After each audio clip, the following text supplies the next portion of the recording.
Okay, so I am just popping in. I wanted to talk today about spirituality and Judgment Day. So as you guys know, I've only had these for a couple of days now, and I have already encountered a lot. But I did also want to speak about making YouTube videos. I have not, like I said before, I think like in my first video, probably, maybe even my second, that I'm not a YouTuber and I don't know what I'm doing. And I'm like, why are all my videos like posting like this? And my first one was horrible. But anyways, it gets easier. The number one thing that I've learned while watching other people who are showing like how to do videos and edits and what apps and stuff, the bottom line is just keep doing it. Just keep throwing them out there. Just keep making the videos and do it. So that's what I've been doing. And I hope that the quality is kind of improving and that my editing is getting better. And I also just learned right now how to make my videos not this like, whatever that is, that little tiny whatever, where the picture is just vertical the rest of my videos. So I hope that that works and that I can get it to the full wide screen. That would be optimal. But without further ado, let's get into it. I wanted to touch base on the spiritual aspect of having dreadlocks and what that means to me and why I started my dreadlock journey. So this year, well actually for many years, I've been very focused on my spirituality, but the dreadlocks came to me out of nowhere. I one day got home and I was doing something with my hair and I looked down and I had like a little itty bitty tiny like homemade dreadlock basically. And as soon as I saw it, boom, like dreadlock sparked. And so I started doing some research on dreadlocks, what it would take to get them, how long it would take to have them, and I just kind of started, the research aspect of my dreadlock journey. And the more that I researched, the more I got intrigued by it. The amount of power that our hair can hold and its spiritual meaning of being an electrical conduit from our source, from power, from looking at all these different cultures and how dreads are represented in their culture for a spiritual purpose and wisdom. And when I was doing some studying in Kundalini yoga, they talked about wrapping the head, and that's to protect yourself while you're in your meditation to contain your energy. But it also allows us to store the energy that we choose to in our dreads. I set 2 intents to start with. Well, actually I set many intents, but 2 of the energetic intents that I set are unconditional love and detachment. So I feel that our attachments to the things that we have in this world have way too much control over us. And the more detached that we can become, then the more even keel we are in our emotions. When we're attached to the outcome of a situation, then we have an expectation. And if that expectation gets met, we could be extremely happy and grateful and we could feel on top of the world. But eventually what's gonna happen? That excitement is going to die down. And if we are attached to this outcome of whatever it is, whether it's that we get something or somebody, or start a new adventure, save money for something that we want, and we just keep hitting walls, or it doesn't work out, or maybe that person doesn't like us back as much as we were hoping that they would. Either way, if it doesn't go the way that we want it, then all of a sudden we fall into a disappointment, which can trickle all the way down to depression. And when we have the ability to detach and trust the process and trust that whatever is happening for a reason. My number one thing is that it's not happening to me, it's happening for me. And you guys, I'm not saying shit doesn't hurt, because shit hurts. Like, I still have a lot of emotions and I still want certain things to happen in certain ways, but when I have the ability to say, okay, it's not for me, and no does not mean never. No means not right now. And I don't know what's going to be in store for me, but what I do know is that when I look back on things that have happened in my life where I just thought it was the end of the world, there was no coming back from this, there was no getting above this, I realized that I was in that moment for a reason. I had something I had to learn. I had something I had to go through. I had emotions I had to feel. I had karma I had to deal with.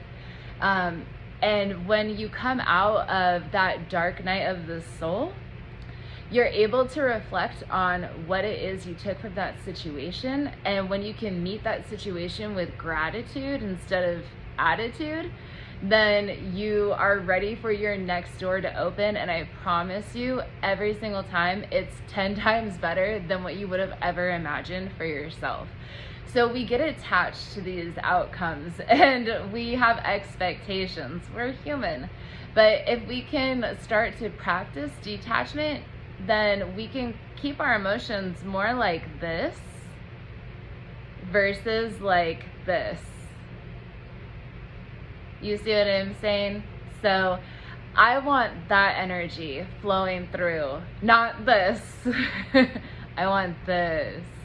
Like, as even keel as possible, to just be able to sit back and say, all right, I'm okay. All of these things that we have in this world, none of it we can take with us except for our knowledge. I am a firm believer that we are a soul inside of a body that has a mind that feeds its ego.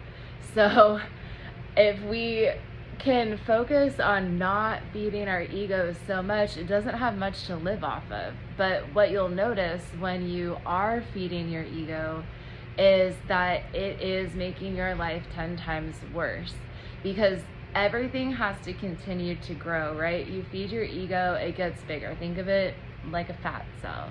You feed it, it gets bigger, you want more. You feed it, it gets bigger, you want more. You feed it, it gets bigger, you want more. And before you know it, you're doing things that you never would have done before to satisfy this desire, to satisfy this need that's not even necessary.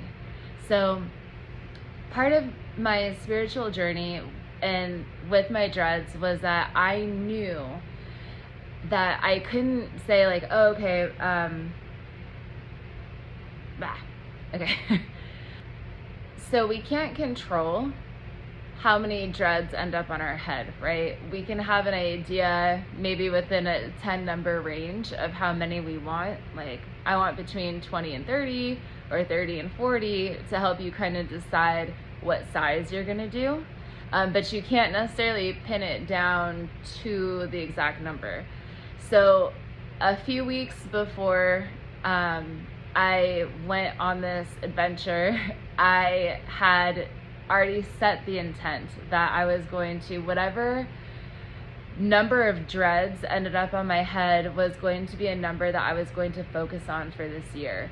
So I got the number 24, and I have partial dreads, you guys. So I got the number 24, and it is all about growth. It's all about expanding your spiritualism, and it's about being authentic and true to yourself. Another thing is that so often I have hidden behind my hair, and that might not seem all so possible. And I don't actually even quite know how to put it in words, but hopefully if you understand me and what I'm saying, then you know what I mean. I would hide behind my hair, and having these dreads in, I can't do that.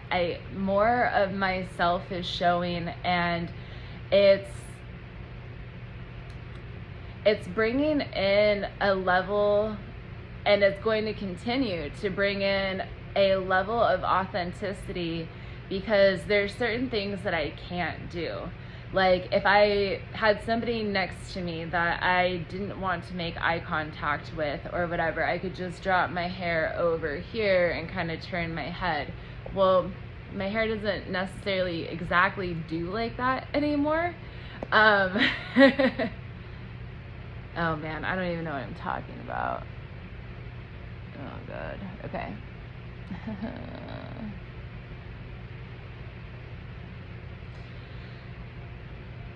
Okay. One of the intents that I had set to work on was having my dreads help me with my self-worth. And I wasn't entirely sure what that meant or how that was going to look, but it comes into play in 10 times more than I thought that it was going to, because of, and I was aware of the judgment, I was aware of the stigma, I was aware of some of the things that people might say to you because you're going to get dreads. But being aware of it and being in it are two completely different things. So people are people, right? And sometimes people don't know what to say, and so they say something, and I guarantee you, like 9 times out of 10, they probably walk away and they're like, why did I say that? Why? Why, of all the things, I didn't know what to say, and that's what I said. But then there are also comments about, oh, you know, you're going to be smelly, or like, don't allow yourself to get to that point, or why did you do that? You've ruined your hair. You're never going to be the same. You're going to have to shave your head. You're going to regret this. And it's coming from people that I love. It's coming from people that I care about. And I was not prepared for that. I mean, I thought that I was, but I wasn't. And where these comments come from immediately, right? It hits me, and I'm like, you're judging me right now. And you're acting as though, one, that I don't know the process of dreadlocks, like as though I just woke up and started dreading my hair without putting a thought into it. Like, this is something that I wanted.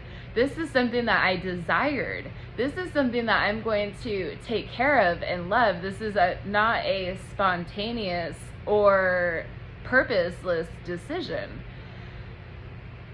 What I realized, though, is that the judgment that I'm getting is from people that I could never even explain the spiritual aspect to, because they would never understand.